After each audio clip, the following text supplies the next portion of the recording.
Q. Q. I got something here. I want to see if you know what this is. A Q. A Q. That's right. Yeah, I like that.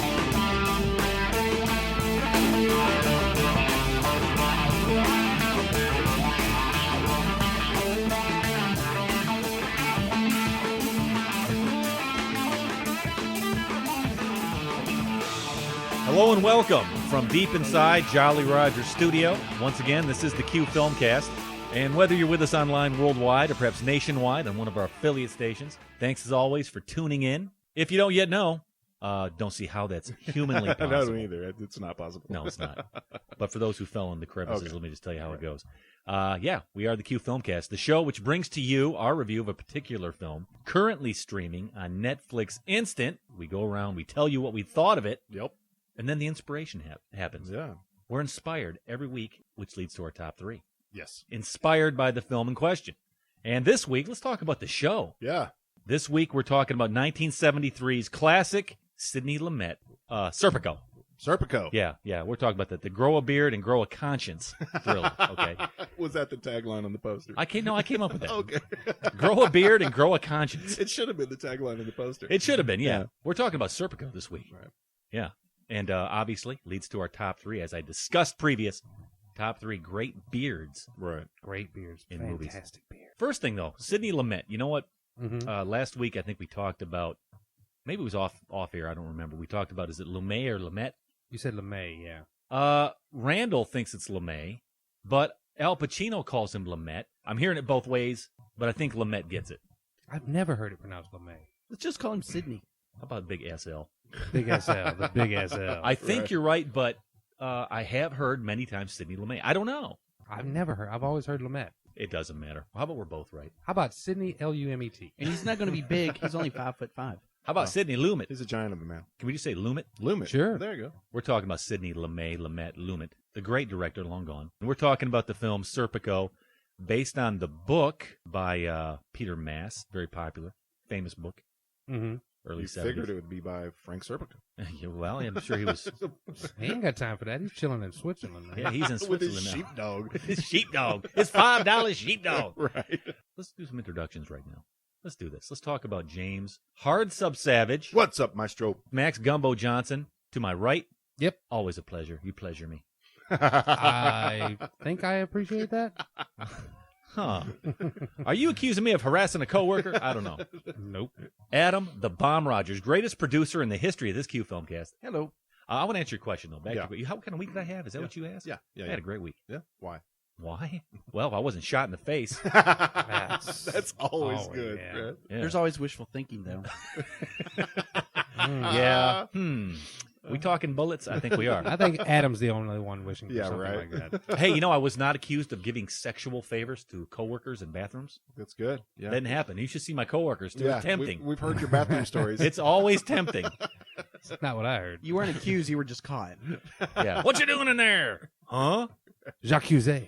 You know what the best part of my week was, Max? Max This, Johnson. seeing me. Well, that's up there. But not at any time, Max, did I have my pants ripped off, therefore exposing my bare buttocks. That was crazy. What was up with that? Right. I actually rewound that, not because of the buttocks, Right. but I don't think that actor knew he was going to go Yeah. there. Oh, I don't think he That did was either. some method stuff, Matt, for sure. I mean, that was, man, if you want, we're going to talk about the film. Yeah. But if you want to see Pacino go buck wild and rip off someone's drawers, Go rent Cruising. No, wait, no, wrong movie. Oh, yeah, that's right. Wrong movie. maybe that's why I get the job in cruising. Yeah, you were so good at convincing it, getting to that guy's ass. Yeah. Could you do that for 2.5 hours for William Friedkin? You bet. Oh, yeah. Yeah. I'm a pro. He tore those drawers up. All right, we're going to talk about Serpico this week, and then we're going to get into our top three beards. Once again, Michael, James Hart, Sub Savage, Max Gumbo Johnson, Adam, the greatest producer, Matthew St. Hoodie. He's taking a sabbatical. Yeah.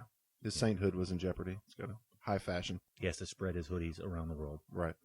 We're a little hoodie-less today. Yeah. But the weather's getting warm. We don't really need a hoodie. I always need We a hoodie. always I need miss him hoodie. already. We always need hoodie. Hoodie, No. you're missed. Yeah, maybe he'll come back around. Who knows? But we're flying 4 today, right? Flying four. Flying 4. We're the flying 4. Well, 3.5. Yeah, we went from. Hey, How did you know we were talking about you? I already know where that was going. Just assumed. All right, guys, let's get into it. But before we get into the movie, let's talk about how to keep up with us. One easy way to do it. You go to theqfilmcast.net. That's it. You go there. Big catch-all. You can do whatever you want there. You can leave us reviews of what you think of this film or any film. We hope to someday be a com. Oh. Or an org. We could be an org. I don't want to be no damn You don't want to be no org? I want to be a com. How about a .gov? No, that's the last thing I want to be. That's right. We don't want to be a .gov. All right, we're talking about Serpico, 1973, classic Sidney Lumets. I'm going to say it one more time because I liked it and I came up with it. Grow a beard, grow a conscience. Max, what do you know about Sidney Lumet? He did Dog Day Afternoon, didn't he? And Never saw that either. 12 Angry Men. Love 12 Angry Men. That's a fantastic movie. This, The Verdict. The Verdict. Yeah, he did do Before the Verdict. Devil Knows You're Dead. Ooh, Yep. yeah, there That's you a go. good movie. Murder on the Network. Orient Express. Yeah, this guy did everything. He was great. I Network. love Network. Love The Network. Wiz. Don't forget about The He Wiz. did Yeah, The let's. Wiz. Okay, I'm Forget the Wiz, yeah. gonna forget about the Wiz. Running on Empty? Yeah, just ease on down the road, Running on man. Empty. I don't know that one. Just he's on down the He road. says he's on down the road. Nicely played, sir. He's Death Trap. I didn't know enormous. he did Death Trap. Death Trap was great, man. That was Christopher Reeves. And Michael Caine. I remember loving that as a kid. I remember the poster mostly. Oh, that It was like a Rubik's Cube Yeah. where he's coming out of the top of it. There you go, right there. Producer There it pulls is. it up. See, I wasn't making it up. It's a Wow. great movie. I Yeah, love I've that seen film. He's a good- legend. Stars, as previously stated, Al Pacino. No need to get into that. Never heard of him. Stars John Randolph. He was in Christmas Vacation. Yeah. Oh, he played the father of one of Clark's dad. He was Clark's dad. Oh, okay. I'd have to see his face again. Anyways, people like that. Ton of people. Ton of people. Tony The Roberts. principal- Tony Roberts. Tony Roberts, yeah. Don't forget Woody Tony Allen Roberts. straight man. The principal from Back to the Future. Yeah, he was. Yeah. That's right. And he still didn't have hair. No. And he's the one that accused him of That's right. the J'accusade. Jacques José. Yeah, that's right. Jerk. Yeah, let's get into ratings. All right. Max, you know what goes down here. This is I where we know. critique the critics. Yep. And let's do that right here. Let's get into IMDb. All right. Look at the producer. Cheater, he flashes cheater, it up on the pumpkin screen. eater. He's cheating. What a shock. I wouldn't put it past him. I wouldn't put anything past him. Crooked producer. I'll go over there. I'll rip your pants off, and I will expose your bare buttocks. No, You know what I thought? Don't do that. Don't do Adam, I thought you were straighter than a houndstooth, but you're not. You are not straighter than a houndstooth. Quote. Quote that. from the movie. Too. Savage, let's get Yeah. into IMDb. We're talking about Serpico. Right. I would love to have my name Serpico. It's a cool name. It is a cool name. I mean, he just name dropped. What's your name? Just call me Serpico, and you can do that because that's actually your name. Sounds like an oil company. Call me Paco. Call me. Oh, Paco, everybody loves you. All right, Savage. What did IMDb give this film? Something point something. 8.8. You're kind of right. 7.8. Yeah, I was kind of right. Yeah, Are you asking him? he got the 0.8. Right. Right. Yeah. That's got to count for something. 7.8 on IMDb. Right. Serpico. Max Gumbo Johnson. Let's talk about both critics and users on Rotten Tomatoes. What do you think? Critics, I'll go 85%. 89% fresh for the critics on Wow. Rotten Tomatoes. That's what I was thinking. Cool. About. That's what I was thinking. Users, I'd go about the same. I'd go around 80, 85%. 90% on the users. Whoa. Yeah. And it's considered a classic. You want to talk about what it is? Sure. I have a synopsis here. Let's hear it. I'm going I to want read to it. know. Here's what you have. Serpico, 1973, portrays the real-life struggle of an honest New York City cop against the corrupt system. What? Corrupt system? What? Neophyte officer Frank Serpico, played by Al Pacino, is determined not to let his job get in the way of his individuality. Despite his colleagues' leery reactions, he keeps one foot firmly planted in the counterculture, sporting a beard and love beads while living in bohemian Greenwich Village. So he's not your average everyday cop, is what I'm saying. Serpico's peers genuinely ostracize him, the other cops I'm talking about.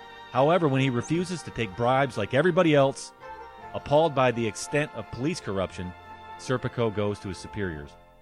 But when he discovers that they have ignored his charges, he takes the potentially fatal step of breaking the blue wall of silence and going public with the accusations. Serpico's revelations trigger an independent investigation by the Knapp Commission, making him a marked man and permanently changing his life. Shot on location with a gritty emphasis on documentary-style realism, Serpico presents a city in decay, both literally and morally, as everybody is on the take, and the cops and the criminals are almost interchangeable.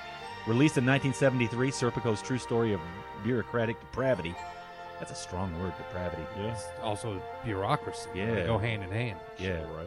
Bureaucratic depravity touched a cultural nerve at the time, and the film became a hit with both critics and audiences, particularly for Pacino's complex performance as the honest, long-haired whistleblower. Long-haired whistleblower. Sounds like something in a Cream song. Sign everywhere. Sign. Oh, I hate that song. Go sing that stupid Stop that. dumb I think song. what I'm telling you is we have an honest cop. Yep. He's right. He's alone. No one's in his corner, and he's going up against the man. I could with just a hear beard. the guys from the Jaws trailer. He's an honest cop in a bad town. Yeah. Serpico. Why? That would be awesome. We should totally play the What? trailer right now. Officer Serpico, reports. That thing on your lip, it goes. And get a haircut. This week you're 8 to 4, next week 4 to midnight. Any questions, the older guys will fill you in. Okay, who are your playmates? Hey, Frank, you want a piece of this? How come you didn't stay for the fun? That's not my kind of fun. Hey, Frankie! How you doing? You keep asking me that. What's the matter with you? I must have been 9, 10 years old. I was this big. All my life I wanted to be a cop. It's like I can remember nothing else. So what do you think, Frank, about the money? I don't know. But I'm not broke and I don't have a family. You want to stick my neck out? It's already out, Frank. Not taking the money. We're not doing anything bad here. We're skimming a little gambling money. It's clean. If they would take all that energy, see, put it into straight police work, we'd have the city cleaned up in a week. If they clean up, there'd be no crime. Suppose they ask you who's taking money. What I don't know, I don't know. Yeah, but you do know, Frank. Look, Frankie, I like you. I don't want to see anything happen to you. Serpico? You won't find anything on Serpico. He's clean. Takes a 14-shot clip. You expecting an army? No, just a division. We know how to handle guys like you. I had to cut your tongue out. All right, so there you go. Frank Serpico, 1973, in the film Serpico. Yep. There's a trailer from it, and then we're going to talk about this one. I grew my beard. How'd you do, Max? I just started a new job. I can't be going there all hippie-fied. Oh, he'd be bad. Savage. I just shaved. I won't even come on. ask. Yeah, don't. You could It's- shave twice a year. I You'd be know. okay. Yeah. He started growing his beard 2 months ago. Can't you tell? Yeah, I know. So actually, I grew a beard for this show and something else, my playoff beard. But I'm going to call it my Serpico beard, too. All right. Great beard, great facial hair in this film. And I love this film was the evolution of his face. Yeah. You had stanza 1, mustache. Stanza 2, goatee. Full-on beard. We're in the middle of the movie now. Right. You know what I'm talking about? Grew that sucker out. It was like chapters. Yeah. Yeah. It was. Let's talk about this film. Let's get a little bit of trivia about this film. We do that every week, too. Mm-hmm. Yeah. You know that, Max. You knew it was I coming. love trivia. Did you know, Max Gumbo Johnson, this film was shot in reverse order. Al Pacino began with long hair and a beard. Then, for each scene, his hair and beard were trimmed as he became clean cut. I was wondering about that while I was watching. I said it would be way easier to do it backwards. Because if you grew the beard, Right. and then you was like, well, now we got to wait 3 more months. And did you know that everybody involved refused to use any fake facial hair? They were going to use his real beard. Well, This is not Team America. right. No. You got to use the real thing. Yeah, Yeah. right. Producer, this one's for you, man. Did you know that after spending a lot of time with Pacino as he prepared for the role, the real Serpico wanted to remain on the set, but was asked to leave, which hurt Serpico's feelings? Oh. He wanted to be there for the filming, but the producer said no. He believed that his presence would be too much of a distraction. Did you know that John G. Avildsen was originally set to direct this film? Yeah, John G. Yeah. You know, he Everybody is. knows that. Did Rocky. Rocky, man. Karate Kid. That guy. Karate Kid, yeah. I could see that. It would have been a different film. All right, so let's talk about how we're going to rate this thing and what we thought of it. And, we don't use thumbs up, thumbs down on that garbage. Nah. What is it this week? It's chunky. It's chunky. It's just chunky. I don't like them chunky ratings. I like a smooth I rating. like a smooth rating. I want something sensible that's in line with With the the movie. film. Right. We talked about this. We went round and round. Yeah, we did. Right. And I wanted rip. I almost ripped your pants off. You were about to say it, weren't you? I wanted Rip draws. I want to go with rip draws, but I don't think we should. We could go with rip draws, Could. but we are not going to go with No. 1 to 10 rip draws. We're Right. going to go with what the hell are we going to go with? Bagman. Bagman. Right. Bagman. Which is almost what you see with Rip Drawers. Yeah. Damn, rip my drawers off. Cop, frisk me, rip my drawers right off me. You see my bag, man? No, it's Bagman. Like, go collect your bag, man. Right. Tore those drawers up.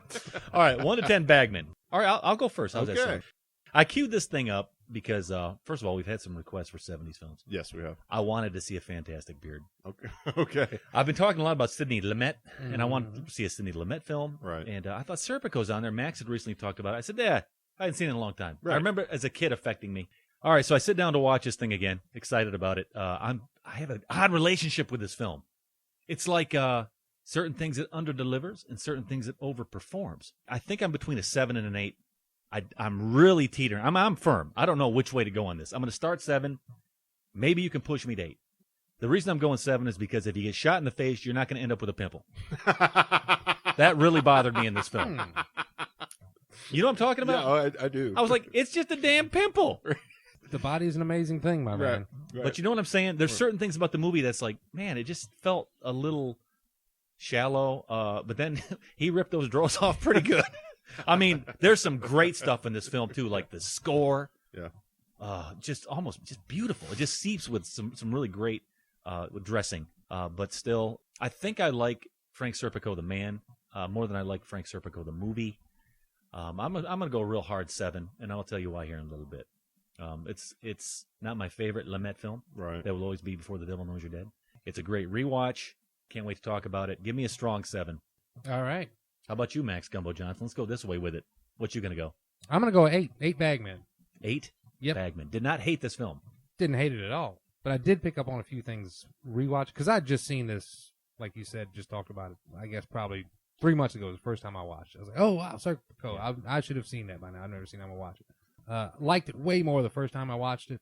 A couple of things that I watched it this time, kind of like, I still liked it. I still thought it was great. Yeah. But there were a couple of things I'm like, wow, I bet there's like a 4.5 hour cut of this movie laying around somewhere. Yeah. Yeah. Because a lot of the stuff was a bit undeveloped, maybe. I don't want to say Yeah. it was undeveloped, but it seemed rushed. Yeah, I had the same feeling. And it was still 2 hours and 10 minutes long, and Yeah. it told the story in a good way, and it felt like a full story, but there was like these little clips almost. They were almost not scenes, they were clips. if Yeah, know you what could I'm talking about. you could almost see the stitching almost, like it was stitched together a wow, bit. there was some heavy editing done on this thing. But man, it's interesting because I'm totally on board with you, but the things that held it together pretty well. And it could have come apart even more so. Yeah. Oh, yeah. You know, but yeah, I don't know, interesting film for sure. Adam, this ought to be nice. Mhm. Yeah, I tell you what, he has more beard than I do. Yeah. He's the All of bearded y'all one. combined. What you think of Serpico 1970? Have you seen this film before? Never seen it before. First time. Yeah. I was excited. I went in thinking that this was going to be like an action cop movie. Action time. Yeah, completely not. Uh-oh. It was so dramatic and moving.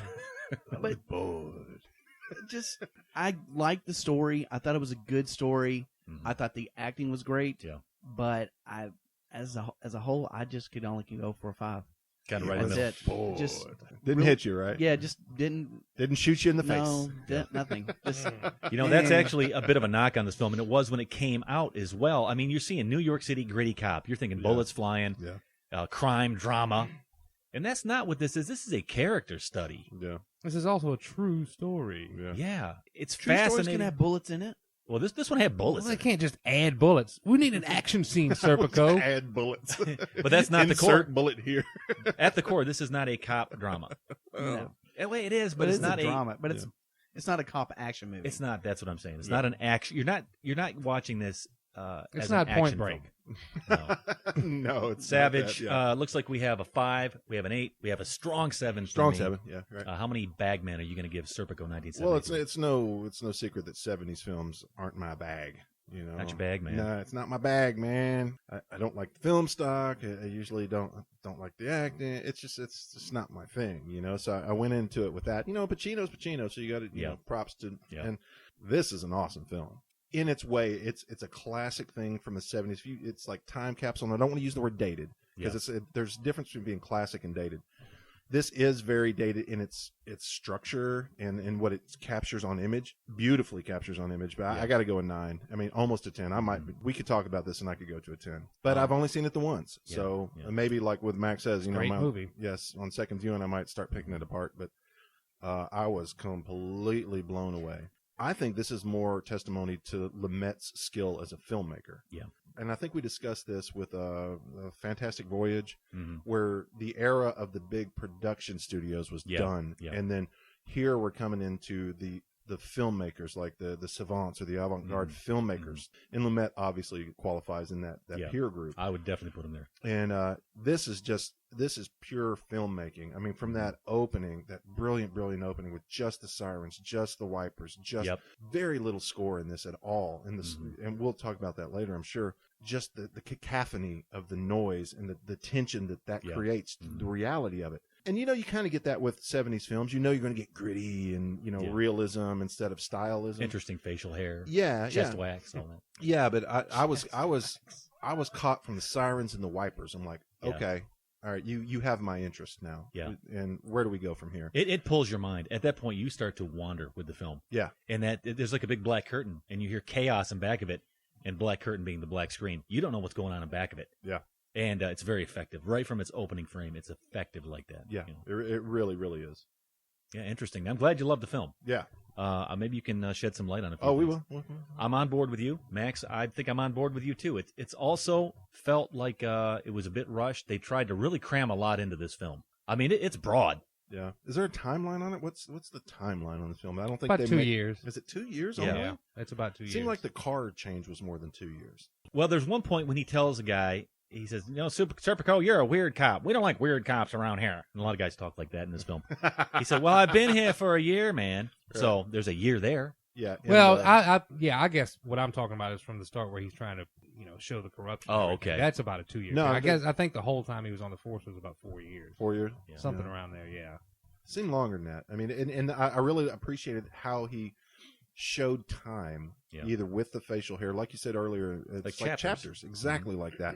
And you knew immediately how much time had passed, with the relationship stuff, and which was handled incredibly deftly, I thought, with his relationships with the women that he had. Lori and Laura. Yeah. And I like a filmmaker who can do that, who can jump time like that and make it okay for the audience. They told it well, because like I just said, there's a lot in this film. It jumps from big spans and big ideas and big character arcs. I mean, he's this man, and then he grows into this, and then he becomes this, and you're putting all this into 2 hours. I was left with the idea that they could have, very seldom do you say a film should be longer. If anything, we always say, they could have shorted up. Mm-hmm. I thought this suffered from 2 hours. It could have been better at 2.5, maybe even 3.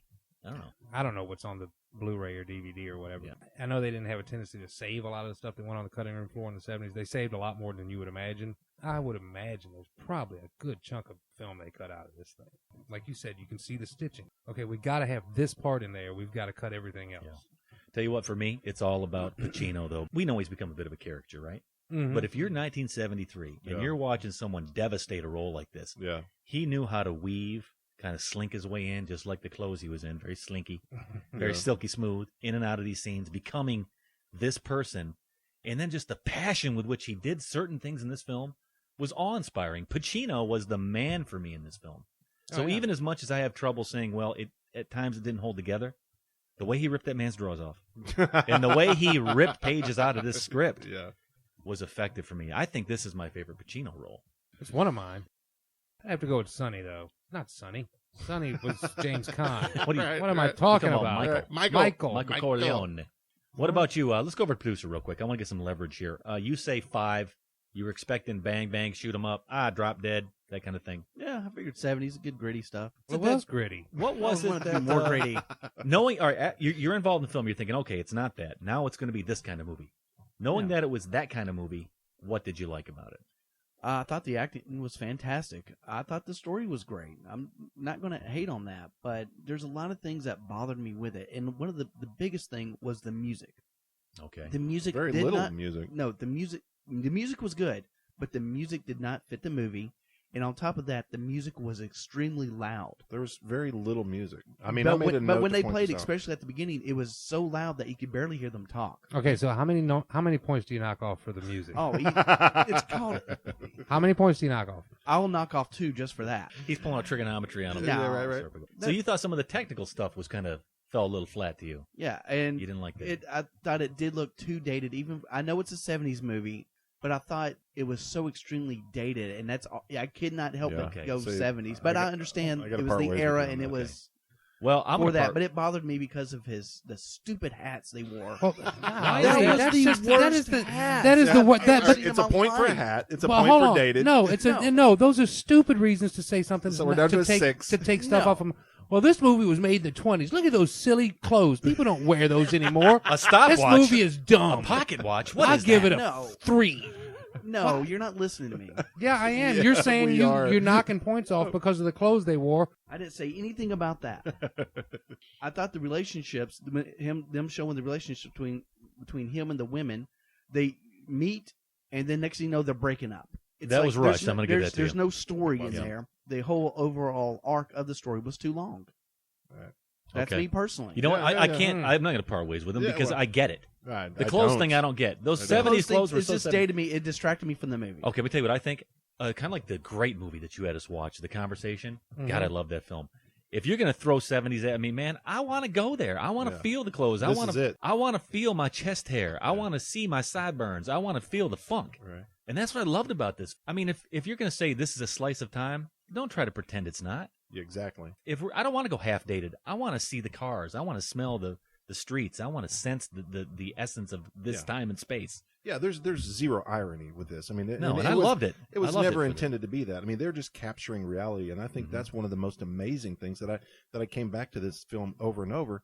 This is a perfect representation, and maybe it's geographically isolated with the boroughs of New York and the cop stations and the huge banks of filing cabinets, stuff like before that. computers and all of that. I thought that was incredible to behold as a time capsule kind of thing. And it's, well, to Mac's point, it's like if you're shooting a film in the 20s, well, that's what the 20s look like. They're not trying to say, hey, let's be 20s, and he wasn't trying to be 70s. That's how they dressed. It was even. That's filmed what in the that roads era, I look get like. that. I was just saying that the clothing was very distracting. Well, he was Paco, man. He was I like working it. the streets, man. Well, here's the thing, though, Adam. See, his character was It was a distraction. He wasn't your typical cop. He's not going to blend in with the others. He was loud and proud, and he was there. He was Serpico. He was the man that's defiant. So when you say it's a distraction, he had to be a distraction to you because he was in the movie as his character. Well, he didn't want to be. I don't think Serpico wanted. He just wanted to be a cop. He just didn't want to be a dirty cop. I mean, there was a nobility there, and at its core, that's what this film is about. And it's an old story. It's about the corruption of authority and power. Yeah. Since humans have told stories, they've told this story about the boss being a crooked boss. Right. And that's that story. And the nobility of the individual. I think there was some money though. I mean, did his mom give him that checking account? So he didn't need money. I think he was they kind of implied that there was some family wealth or something. Yeah, and the thing is too, the scene where he goes to get, and we'll get into scenes here after we come back from a break. The scene where he goes and talks to his mother's all in Italian. You have to imply everything. I loved that scene. I didn't have to. I loved that scene. Yeah, you did. Why? You say speaks you Italian. speak Italian. I can understand Italian. Okay. So what did they say in the movie? I love you, Frankie. Here's some money. I don't know the shoe business Well, is wait. good. in a while. You could understand it. What did they say? They're talking.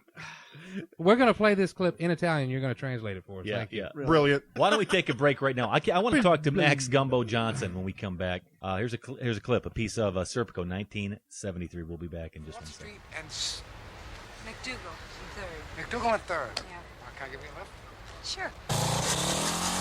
Jesus, what's that? Oh, you got your hands on my money belt. Don't do that. That's not a money belt. That's a gun. Oh, we gotta eat, don't we? What do you need a gun for? You ever hear Barnum and Bailey? Yeah. Well, I'm their line tamer. Come on. That's the truth. What do you do? Oh, me? I'm an actress, a singer, a dancer, and a Buddhist. Oh, in that order? I'm a cop. Would you believe that? All right, so there you go. There's Serpico, 1973, a piece of it. Let's talk about some scenes, man. Max Gumbo Johnson, I can't wait to talk to you about scenes from this film. When you look back at Serpico, what stands out? Let's see. One of my favorite scenes was when he had to go to the park and meet all those guys by that tree. Yeah. You mean at the end of the film? No. When he had to go meet all the other guys from the precinct, and they was like, well, what are you doing with your money? Well, he said he was going to hang on to it for me. He said, all right, we'll just split Serpico's cut. He said, you're such a schmuck, Serpico. Yeah, and he showed up there, and he had no idea what was going to happen. Every time he showed was up, they were nervous. patting him down for wires. They were checking him and saying he was such a schmuck. tell him what a sellout he was. Yeah. The tension of him walking up to that and seeing those guys there was just, for me, it was unbearable. It's like, oh my God, what are they going to do to this guy? Here's what I would like to know, too. What kept them from just turning this dude's lights out and just saying, we don't know what happened to him? Yeah. You felt the weight of that. You knew it was coming. Yeah. And when you talk about the fear and the tension with him, the scene I think of, one of them, when he's shooting at the target in the target range, the practice range. Straight at him. And that thing's coming at him, and all of a sudden the lights flick on, and his eyes are bugged out. You know what I'm talking about? Yeah. You sense the fear in Pacino's face. Yeah. He portrayed the heaviness of Serpico's circumstances very effectively in this film. Oh, yeah. Here's what, and this is a little off from scenes, but while I was watching this the second time, I started to think about a couple of things. If you want to call this a time capsule movie, I mean, every movie in its own right is sort of a time capsule. But this really, really, really captured a bit of what was going on in this country at the time. I mean, think about it. 2 years earlier, Dirty Harry came out. Yeah. Really? Yeah. 71, Dirty Harry, which took place in San Francisco after the not Scorpio Killer, that was his name in the movie. Yeah. Whatever his name was. Zodiac. But the original, Zodiac Killer, the original screenplay for that was set in New York, by the way. Yeah, but it was based on the Zodiac Killer. And, that movie was a reflection of people being just so ticked off. What do you mean we got to read them their rights? Why can't we just go shoot the guy? Let's go just take him out, which was totally what was reflected in Dirty Harry. 2 years later, you get a movie like this, which is almost I don't want to call it an anti-Dirty Harry. Yeah. Because you rooted for the cop in both cases. Right. But this was one where the cops were the bad guys, too. And so you sort of had that going on in the country at the same time. There was this distrust of government. I mean, huge distrust of government. Well, going still, Nam stuff was going on. There was Nam stuff, but it hadn't reached its Pre-Watergate, pinnacle, but it was pre-Watergate. Yeah. So there was a lot more distrust of government and bureaucracy coming on at the time. Yeah. This was a huge reflection of that. And it would the fact that it is something that actually happened makes it even more compelling and relevant. What he's saying is brilliant. I mean, I didn't think about it in that context. Why did this resonate? When Dirty Harry came out, the audience wanted to see a cop. To hell with it. I'm going after the bad guy. Mm-hmm. You're living in fear. Here's the cop you need now.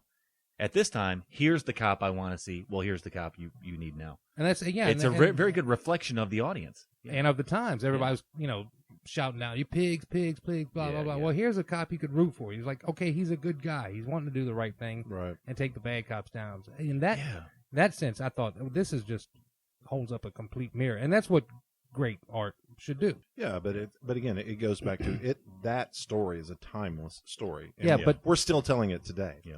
I want to make one point to Adam's point. I want to counterpoint this. You talked about the music. At the end of the film, I write down things that I loved. Mm-hmm. Music. There's a scene here that stands out to me when it's a backflash to Frank at his most innocent. Serpico before he becomes Serpico. Right. You get so much out of the scene when he walks into the shoe store and you find out his roots. His brother. Who looked just like Chris Kattan, by the way. Yeah. That dude looked straight up like Night at the Roxbury. You know what I'm talking about? I know you're talking about. Looked just like Chris Kattan. Yeah. There's a beautiful sequence there where this old world music comes in, and it's just hauntingly beautiful. Yeah. They play it there. They play it at the graduation scene. They play it at the end of the movie. There's 3 points in this film where I thought the music was overplayed, it was loud, but for some reason, it just enraptured me. I love the music in this film. But there was very little of it. But there was little of it. Yeah, and it caught me because usually we're conditioned with films, particularly now, for the music to tell us what to feel, when to feel. This was absent in this whole film. The music was very intentional, and this is why I go back to Lumets' filmmaking. I mean, this is a master craftsman making a masterpiece. I may go to a 10 with this. The only time music was in this film is when it was in his personal life. Anything to do with the police, anything to do with his business, there was no music ever. It was silent. You had no music telling you the tension was there. It was all done with acting. Yeah. All his personal stuff, when he met his brother, when he was with his girls or his mom, That's the graduation, all the music the score only came in his personal life. It was too loud. It was loud, but for some reason it was effective. And I think what you're telling me is when Frank was, what am I trying to say? At ease. At ease. At when peace. Frank He heard was music. at peace, he heard music. This was the music of his soul. This Right. is what was in him. Because he loved opera. I mean, they That's established that This over is what, and over. The only time that. when Frank was anything but Frank the cop, you heard music. Right. I love that. Yeah. When he was Okay. Frank, he heard music, but when he was Paco, he couldn't. It was too tense. Do you think that's by accident, No, Max? no, Is that the not way- at all. Is I that don't what think they that's- wanted us to think? Of course and they feel? did, yeah. And you bringing that up, that's another thing that, as far as cop movies go. Yeah. this is the first, or maybe not the first, or maybe the earliest, but this is one of the major examples of a police procedural almost, where it shows the other side. Yeah. That, like, you know, normally you see the guy's fighting in court and he's like taking down the bad guys, and then you don't see him go home and have a fight with his girlfriend and have a beer and then argue with another guy about how they're going to get this stuff out and sitting in the tub. This showed I love the a lot of the toll that all of this took on this guy. He was a nervous wreck, and how he kept it up is beyond me. You listen to opera? Tell you what, he didn't. Let me tell you what. There were some scenes here back to the Passion of Pacino where he was on the brink, man. When Bob comes back to his apartment, Pacino's by a thread, man, and he goes buck-ass crazy on Bob. Mm-hmm. Yeah. He can't take it anymore. Pacino played that thing to the hilt. Yeah. And that's when you thought, okay, the weight of these circumstances, you had to feel it at that point. Yeah. And you really did. You want to talk about this scene? I where he do. goes I love crazy? that scene. Yeah. I love all the stuff with Tony Roberts in it. Yeah. Because you're so used to seeing with Woody Allen. Yeah. You know, it's like, hey, who's that guy? The only problem I have with that scene, which is powerful on Pacino's part, is because I've seen The Room, and once he tells her, she's like, "You're tearing me apart, Paco." Wait a second. I caught the same thing. Oh, you're tearing me apart. How in the hell did I miss You're that? lying. I never hit you. You are tearing me apart, Lisa. Man. How did I miss that? You're tearing me apart. I'll bet you, I wouldn't be surprised if Weezo took it from this film, because that is very much almost the same scene. You could have. Let's go to a movie. Will you quit handling me? What are you doing? Go to a movie. How am I going to go to a movie? You know they'd kill me if they knew. Do you know that? You think that hasn't happened? Either you're exploding or you lie around like a catatonic. I can't stand it, Paco. All right. All I care about is you. That's all that matters to me. That's why it hurts so much I can't stand to see you like this. Scared, miserable, dreading to go to work. It's tearing me apart. And then I get sick of hearing about it and I start hating myself. Right, it could have. I like the deli scene, too. The first time Yeah. Frank realizes. Yeah. Explain that to me, Max. What was the problem with the roast beef again? It was fatty. It was fatty, but he was giving it to him for free, so don't bitch. Right. That was Okay. basically what he was saying. Look, you know, this guy gives it to us for, and they give him a break on his double Right. parking. That's So right. it was So graft don't from the very complain. beginning. Right. All right, let's talk about this real quick before we forget. I loved that buck-ass wild partner of his when he went to the new precinct. Remember, Yeah. he chased the guy down in reverse? Yeah. Mm-hmm. And then he gave the guy a swirly. Pushed him in the toilet. Remember that, producer? Yeah. Oh, the best part was when the dude was running and he just falls down. That was Oh, the I absolute love that. I greatest thought part. that was great. It's like That was- they could have totally cut that out, but No, they it kept was it. awesome. You know that was legit. He fell. oh, it looked when he got up, it was like, funny. wow, that dude just hurt himself. Go back and watch that scene again. Someone is driving like a crazy person in reverse down the streets of some Manhattan street. Right. And it looked to me like the bystanders in that scene had no idea they were filming anything that day. Right. There is fear on the sidewalk. Oh, they had to. I mean, And that maniacal grin is with the chest hair and the medallion. I mean, there's some grit in this movie. One other scene I have here, Max. What can you tell me about the big scene? I would call this one of the big scenes, the rape scene, when you first get a glimpse into Frank's uniform character. Yeah. You know what I liked about that? What? When they were putting the kid in the car. They said, let me have a minute with him. Let me have a minute with him. Yeah. He takes him across the street and has coffee with him. He says, Yeah. you know, you're going to take the rap for this? You're going to go 25, 26 years or whatever? And he goes over there without the guy even in cuffs or anything. Yeah. There's So a lot of that. You always want to think, well, yeah, okay, I get it. You're the good cop. The other guy was Yeah. a bad cop. No, that dude was a really bad cop. So Well, that's exactly what I got from that scene right there. I mean, at that point, it's like, okay, Serpico's the good cop. Yep. Every other cop is a terrible human being. Well, at that know? scene, you've already met Serpico, the person. This Right. is where you meet Serpico, the character. His internal character, his moral compass. Yeah. This is where you're introduced to that. Right. And he tells the guy, even the suspect says, well, didn't you get in on the fun when they roughed him up, you know? Mhm. He said, I didn't touch you. He said, that's not my kind of fun, man. Yeah. Mm-hmm. You know what else I wrote down? What do I have here? Oh, they resent Frank's mustache, his first mustache scene. You look Yeah. you look like an a-hole with dentures. Right. That thing comes off. Yeah. Giving Frank a hard time about the facial hair. Right. Yes, sir. Where's the commander? And no one liked Frank. You remember his boss was suspectful of him giving Oh, yeah. sexual favors to his What coworkers were in y'all the doing bathroom. there? Well, that was Marty McFly's principle. That guy never had hair anyway. He never had. That's in my notes. Did that guy ever have hair? Nope, he didn't have hair. I couldn't stand that guy. Let's talk about some of the things we felt were rushed, and Adam makes a good point here. I think someone else brought up, and I could even go there. I think some of the love interests, the I disagree. scenes, and the way it was brought about was like, love interest, here you go. I It was a disagree. little too quick. I thought a little bit of it was too quick. That party scene I love the party scene. It was too quick. It was just like these little snippets of him, and then that terrible sound editing. Everyone loves you, Paco. Yeah, shot from way across the room. Oh, that was one thing I wrote down when you talk about the rushed relationships. He's going out with this girl for, I don't know, I would assume a couple months. Yeah. And he's going to this party, and he says, "Oh, call me Paco." That's what my friends call me. Well, wouldn't she know that by now? Wouldn't she know that his friends call him Paco? Yeah. I would assume that would have come out. I think that's probably his undercover name. Serpico. Maybe he decided that day he's going to be Paco. We don't know. I don't know. It's no, because the hooker on the street. Hey, Paco, what's it? It's like, why do they call you that when they had the groceries? Yeah. Oh, it's just what they call him. Hey, here's a scene for you. What about the weed smoking scene when he first meets I thought that was great. I loved it. I loved it. Tony Roberts. There's some good stuff. There's some good stuff. What's the cop saying? All right, you may know this is grass, as juke, as weed. We're going to pass around these marijuana cigarettes. So that as a joint. But Frank, I don't think Frank smoked it. Yeah, he did. He did. They all fired up. I know Bob did. Bob was like taking a big old drag. Yeah, police work. Oh, this is some good stuff.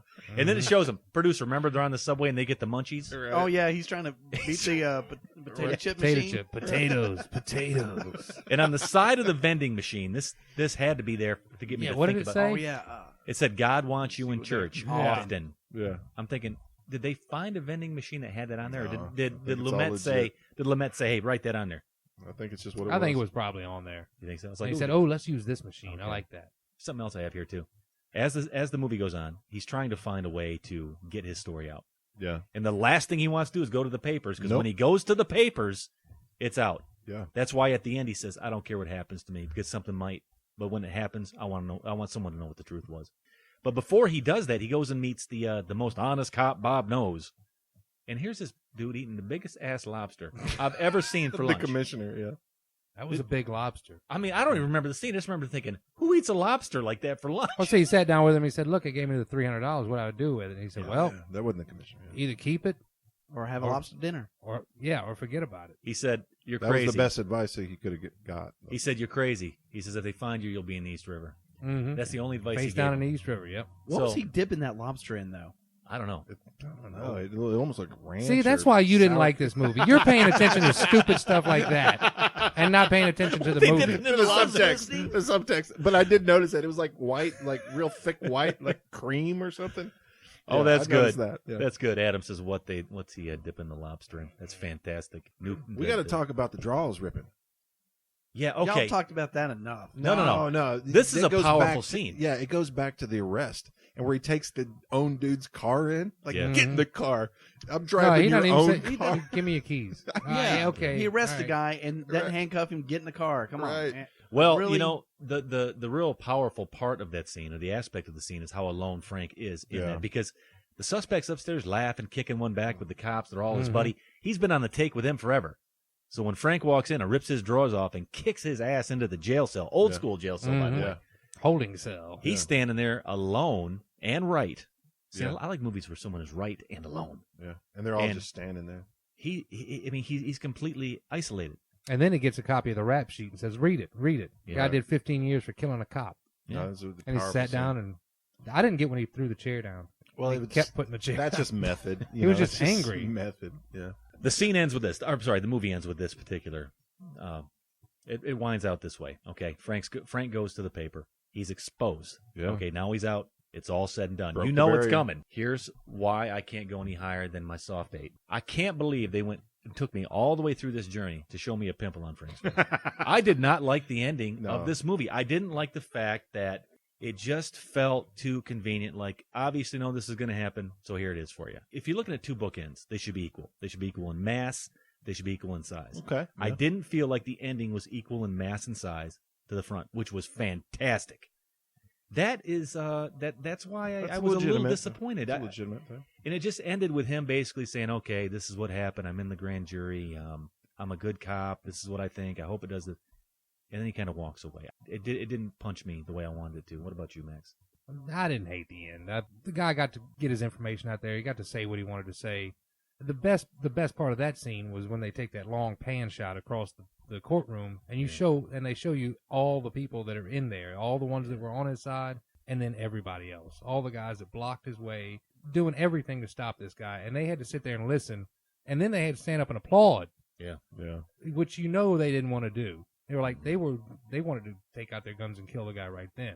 I thought it was great, and the pimple, well, that thing. I mean, I don't know how it was he a was small. shot. He said it was a small caliber gun anyway. Yeah, okay. and if you get shot through the cheek, I mean, that's not going to leave. Now, if it shatters bone or something like that, so I don't know the logistics of how he was shot. Maybe that is an accurate representation of the. Well, I can tell you, my shark bite has healed up to the point where you can barely even see where the shark bit me. Yeah. I really like the last scene where he's just sitting there on the curb with the sheepdog. I love that. That speaks volumes about his character and what he's left with ultimately. And what is he left with ultimately? Because that is open-ended. You can take from it what you want. He's left with himself and the only Switzerland. And the only true unconditional love that's the love of a dog. It's good to see you again, Frank. That's it. I've had it. I'm finished. What's wrong? I can't take it anymore. I gotta get out. If I have to go back to uniform, I'm going back to uniform. I can't wait for Delaney to call, and I can't play their game anymore. I'm right in the middle. I can't take it. Frank, you mean to say the commissioner didn't get in touch with you? No, he didn't get in touch with me. Not a Frank, word. I didn't No know investigation, no undercover work, I have nothing. no idea, Frank. Captain, I think it's only fair to tell you, I've been to outside agency. I'm gonna go to more if I have to. What outside agencies? Holy mother of God! Frank, we wash our own laundry around here. Oh, yeah? Now, you could be brought up in charges for I this. always thought so, but the reality is, You we do not wash in our own trouble, laundry. Serpico. It just gets dirty. You are in trouble. I don't care if I'm in trouble. I don't care who gets it anymore, including myself. Because if I have to go to outside agencies to get somebody to hear my story, outside agency. well, where am I going to go? You hear me, Serpico? Stay away from Where me. am I going to go? You just wait until you hear from me. I've been waiting for a year and a half. What are you Get back talking to you, about? Frank. That's not enough. I'll get back. But where am I going to go? It's my life. All right, there it is. One last time, Frank Serpico from the film Serpico, 1973, Sidney Lumet. Mm-hmm. All right, let's get into it, guys. Top three. Beards? Beards. Did anybody do anything outside of beard? No, I mean, but I do have my little subgenre, which is my way. You know. Let's do it. Let's kick it off, Savage. Inspired by the film Serpico, 1973. Yeah. Top three great beards. So, yeah, as I was researching, the top cinematic beards, because this one kind of took me out of left field, I realized that some of my favorites were from Tom Hanks, so I decided to do a Tom Hanks list. Okay. So, Tom Hanks. Oh, okay, all right, okay. All right, Tom Hanks. Favorite like cinematic Tom Hanks beards. Number 3, Lady Killers. A criminally underappreciated Coen Brothers film. I've never seen this film. I love Lady Killers. It's the only Coen Brothers film I have not seen. He's got the Colonel Sanders soul patch, and I just love it. I just love it. So, number 3, Tom Hanks beard in film, Lady Killers. Not bad, and I like the theme you're putting there. Now, when you talk about the beard, that also reminds me of the beard from V for Vendetta, the mask. A little bit. Okay. A little bit of that going on. Yeah, a little bit of a shyster kind of look to it. Yeah. Good job there. Or KFC, if you've seen the sign for KFC. Don't throw that on the Colonel. 11 herbs and spices, man. He gives it to you crispy, crispy or original, man. Either way. Producer, you know the spiel. You know what list we're talking about. Top 3 beards in movies. Well, this beard was the whole reason for the movie. President, Prime Minister, Admiral General Aldine from The Dictator. Oh, yes, yeah. sir. Had to get his beard shaved. And everything he gets thrown That's out your of the number country. 3? Yeah, it's my number 3. The movie's about his beard. Yeah. But it's not his favorite beard. It's not my favorite. All right, fair enough. But the whole movie revolves around his beard. Okay. Yeah. That's like, why are pubes growing on my face beard? That's like an ugly beard. It's like a Gary beard. Yeah. Is that on your list? No. Max, number 3 for you. What's it going to be? Number 3, I'm going to go Otis Firefly from Devil's Rejects. Great beard. That was a great slimy, white trash beard. That's a nasty man. beard. You got a great beard. Yeah. Yeah. Let me tell you what my number 3 is? Yes. Yep. I'm just, I name these beards. Like, Okay. I'm going to grow a la. You know what? I'm talking about growing out a hooper. A hooper? I'm going to grow me a hooper. What do you think I'm talking about? Jaws. Yeah, that's right. Hooper. Hooper. That was like the first beard I remember really respecting in film. Is that Richard Dreyfuss character? Richard Dreyfuss. Okay. I'm talking about growing out a hooper. He's making his knots. Don't wait for me. Don't wait for me. Crushing his styrofoam can. Right. Yeah. Go out to the end. I need scale. Scale my ass. You know, Hoodie. If Hoodie was here, he could grow a hooper. Yeah. I see him having a hooper beard. He kind of looks like Hooper. Yeah, I couldn't. He also looks kind of like Quint. Yeah, I couldn't grow a hooper. Yeah. Number 2 for you, Savage. Yeah, Tom Hanks. Tom Hanks beard. Tom Hanks. Castaway. True beard. Castaway. Wait. Crazy.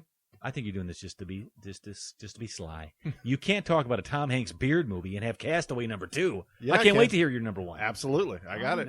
Okay, I know it's number 1. Absolutely, you do. Yeah. Oh, I got it. Yeah, sorry, I forgot about that one. Yeah. All right, yeah, Castaway beard. Right. You know what you'd call that beard? That's the FedEx. Yeah, we call it the salty dog. Salty dog? No, I'm calling it the FedEx. I call it the C. She's a bitch. Producer.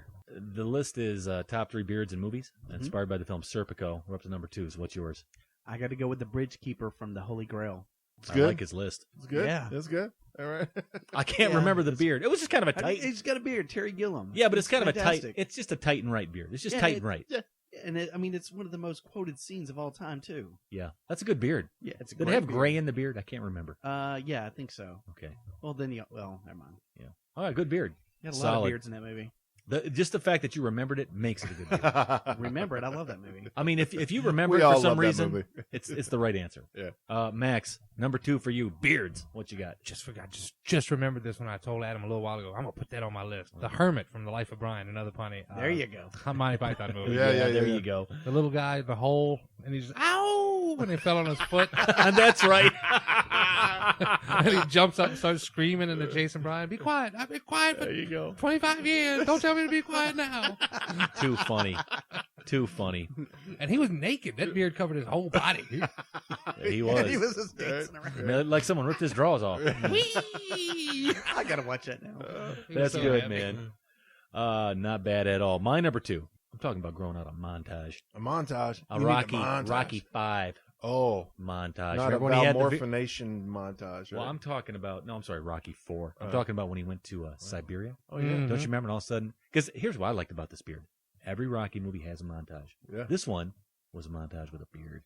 That's right. You know what I'm He talking did about? have a beard in that. There was like Yeah. 5 montages too, right? Didn't you do this? Yeah, it was like an hour, 30 minutes worth of montage. Out of all the Rocky montages, this is the one with the beard. And I remember as a kid watching that going, damn, Rocky grew a beard. You just never seen him with a beard. That's my number 2. He was Italian stallion. It was a good beard, too. Rocky with a Dark, beard. Yeah, jet black. Yeah, just a good beard. Yeah, It looked like Velcro. like Nighthawk. Remember him, Nighthawk? Yeah, Nighthawk, that was a kick-ass beard. I could have went with that. That was awesome. Same beard. It was kind of like a very Serpico-ish kind No, of. It was, wasn't yeah. the same beard. It was neatly trimmed and stylish and manscaped. With his beret. Yeah. Rutger Hauer in that, Yeah. too? Or was it a Kango? Yeah, whatever. I don't remember. Right. Well, Billy D. Williams was in it. Yeah. What about you, Savage? What's your number? What do we do? Number 1. Number 1, Tom Hanks. You know, when you're running across the country, back and forth, you're gonna grow a beard. Yep. Until you get tired, and you just want to go home. I think I'm gonna go home now. What a great beard. She's gonna say something. Kind of tired. Kind of tired. Go home now. But that's great because you walked out of there remembering that beard. It was like, oh, remember when he grew the beard? Because the whole movie didn't have one, and then suddenly he has this big giant beard. Just looked Huge awful. beard. He looks so different. Yeah. I know this thing about Tom Hanks' beards. They turn blonde at the end. The roots go blonde when he grows them long. You know what I'm talking about? Remember I'll have Castaway? to check that. Yeah, well, in Castaway, it was out in the sun. It was Yeah. probably just bleached. Yeah. Okay. And Salt saturation of coconut water that he drank to lose weight. And raw fish. Right. Eating nasty-ass crab legs. Oh, I would tear them crab legs up. Producer, number 1. I can't wait. Thrill me. Okay, first of all, I have to throw out an honorable mention to Olga Rodenrick from Freaks, bearded lady. Okay. I thought about that. All right, Good yeah. answer. But number 1 has to be Santa from Miracle on 34th Street, because she reached up and pulled his beard, and he's like, "Oh!" And she started believing. What a Santa good right answer. then and there. What a quality family Okay. appropriate answer. From Adam, yes. You know what, though? That is a great answer I mean, because it's the not beard. Robo Ninja, bearded freak, whatever. You know? But you know what, though? The beard served a purpose in that film. She pulled it to see if it's real. Yeah. It's not just some guy in a beard. That served a purpose. No, that was Santa. That beard had an actual role in this film. Absolutely. Yeah, love I didn't it. like that movie. They wore those 50s clothes. That was so distracting. Yeah. I mean, what are they thinking they're doing? Idiots. Number 1 for you, Max Gumbo Johnson. This is probably not the greatest beard, but it was the first one I thought of because I love the movie so much. And this was a tough decision for me. I'm gonna have to go with McCready. Yes, from the Absolutely. That is an awesome Kurt beard. Russell. And you know that was totally legit. That was that a was real legit. beard. And that hair. Come on, and that man. sombrero. Come on. It was between him and the dude. Yeah. That's That a was great tough beard. for me to That's a not great say beard. the dude. You know why that was a good beard, too? It was sensible. It was cold outside. He needed extra facial hair. Absolutely. Mm-hmm. Yeah, and he lost that game of chess and poured his scotch into the computer. You know how much that computer probably cost back then, man? Yeah, it was like a Tandy. Probably bought it at Radio Shack. Oh, no, this was government issued stuff, Right. dude. Okay, This you was want to know my like number 1 massive. is? Yes. I'm going to go with the booby. The bubby. I'm going to grow me a booby. Bubby. Hans. Oh, Booby. Hans Gruber. No. There's the Gruber and the Booby. There are two great Right. beards in Die Hard. Harry So Ellis. you like the booby? I'm going to go with Ellis. Okay. Man, that was a corporate beard. Oh, it was corporate. The corporate cocaine snorting 80s beard. I mean, if honest to God, if you thought of a corporate cocaine 80s snorting beard, he had it. He's got the That's booby. what you thought of when Yeah. you saw that. The Okay. booby. I got I'm your you. white knight. Hey, you use a You use a gun? use a machine gun. I use a fountain pen. What's the difference? What a douche. Max, you know what? You could actually grow a booby. I should do that for Halloween. Bro, Booby. I should go as Hans Gruber for Halloween. I'll grow me a booby. I'll go as Ellis. You can shoot me. Oh, awesome. Hey, speaking of which, listen, I want to read something here real quickly. I want Yeah. to wrap this up. Where's the letter, Max? Oh, do you remember this? We've always said if you send in something to Max at his address, it's going to be read on air. You have no idea how much happiness this particular gift brought to the Q. It's going to be on Twitter later. Oh, it's going to go global, and we're talking about what the cult of VHS sent us. I've never seen anything like this. Beautiful. Hey, guys, thought I'd send communication the old-fashioned way, sending us a letter. Thank you, cult of VHS.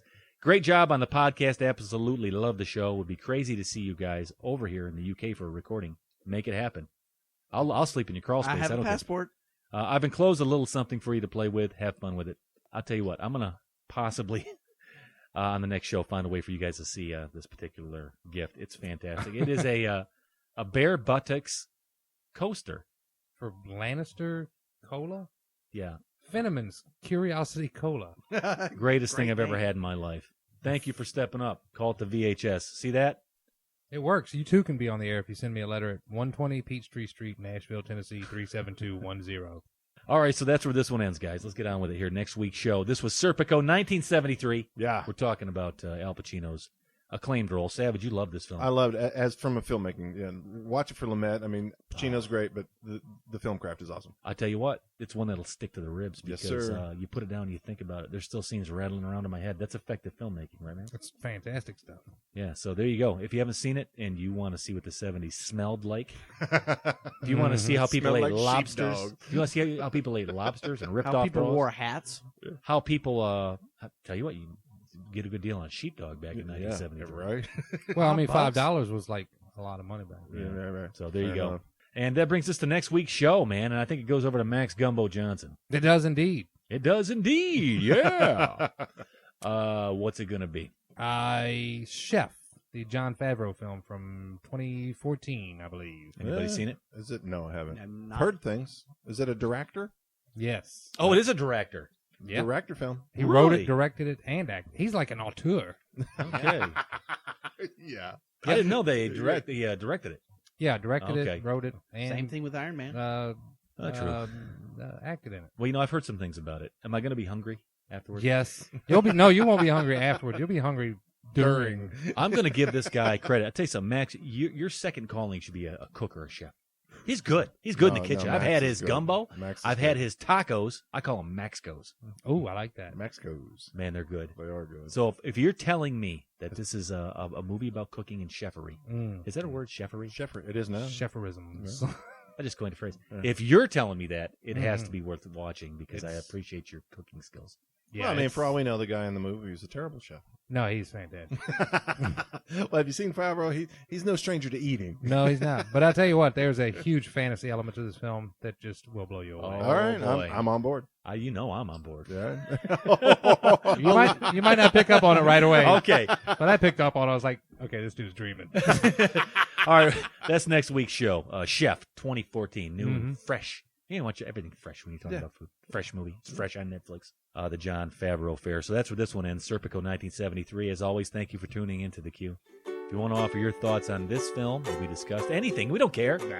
Please go to theqfilmcast.net. So join us again next week. It's going to be Chef, and bring your appetites. And however it is you say, good night. There are bids that reach down to your toes, and bids that go right up your nose. They're quite impressive, I suppose, but I think I love your bid the most. Well, some are big and some are small, and some men don't have one at all. My grandma had one, I recall. bids aren't beautiful, well, just